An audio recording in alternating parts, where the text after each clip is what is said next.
mantan misionaris mualaf.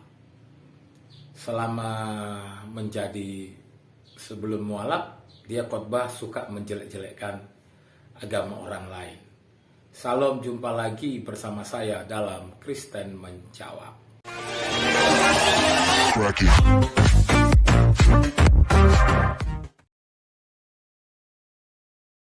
Pembina muda-mudi Katolik. Keuskupan itu tugas Ustadz apa, Ustadz? Saya diminta membina muda-mudi.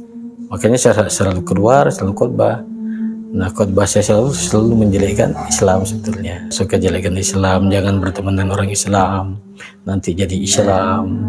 Ini kebalikannya, banyak orang Katolik yang cuek sama saya. Saya datang dicuekin gitu kan. Dikira mata-mata gitu kan. Mualaf ini mengatakan bahwa dia sebelumnya adalah melakukan pembinaan di kaum muda-mudi. Hanya dalam kegiatannya sebagai pembina muda-mudi, dia mengatakan bahwa dia itu selalu menjelek-jelekkan agama Islam dalam khotbahnya. Ini yang menjadi sesuatu yang kurang baik ya. Mengapa? Karena begini, pada saat seseorang berkhotbah, apa yang dikhotbahkan sebenarnya?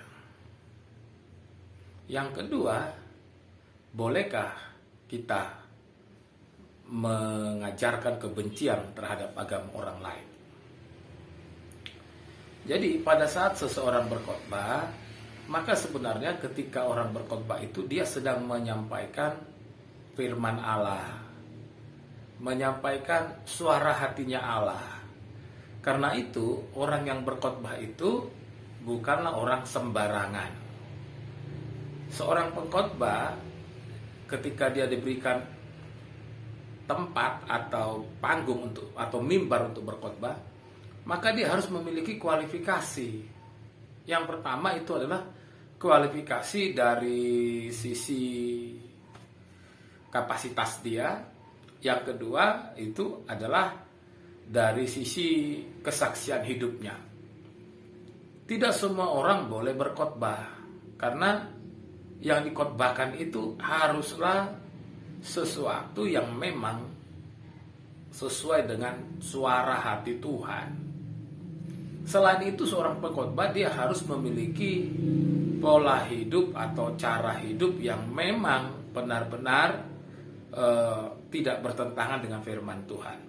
Artinya begini, orang yang berdosa tidak boleh berkhotbah. Orang yang melakukan dosa, perbuatan-perbuatan yang tidak berkenan di hadapan Tuhan, itu nggak boleh berkhotbah. Dia harus membereskan dirinya dulu. Lalu yang menjadi hal kedua adalah, apakah dalam khotbah-khotbah kita boleh mengkhotbahkan ujaran-ujaran kebencian terhadap agama lain? Nah, ini yang harus kita cermati baik-baik. Kalau yang berkhotbah itu, yang dikhotbahkan itu adalah suara hatinya Tuhan, maka tentulah yang dikhotbahkan itu adalah kasih. Jadi dalam kasih itu tidak ada kebencian. Kita tidak boleh mengkhotbahkan dalam khotbah itu kebencian terhadap agama orang lain, kebencian terhadap suatu etnis, kebencian terhadap suatu ras, apalagi berbau kebencian terhadap sebuah keyakinan. Mengapa kita tidak boleh mengkhotbahkan ujaran-ujaran kebencian? Karena memang Yesus sendiri mengajarkan kasih. Kasih itu apa sih? Mengasihi sesama manusia, mengasihi Tuhan Allah. Sesama manusia itu siapa? Semua manusia, bahkan musuh kita sendiri pun harus kita kasihi. Itulah sebabnya kalau ada pengkhotbah yang selalu mengkhotbahkan kebencian terhadap agama lain, yang menjadi pertanyaannya adalah, layakkah ia menjadi seorang pengkhotbah? Layakkah dia dipakai untuk menyampaikan suara hatinya Tuhan? Karena Tuhan hanya akan memakai orang yang sesuai dengan kriterianya Tuhan. Menyampaikan kebencian terhadap sesuatu, baik itu agama, suku, dan ras, tidak akan membuat orang respect terhadap agama kita, tapi justru akan mempertanyakan ajaran agama kita. Karena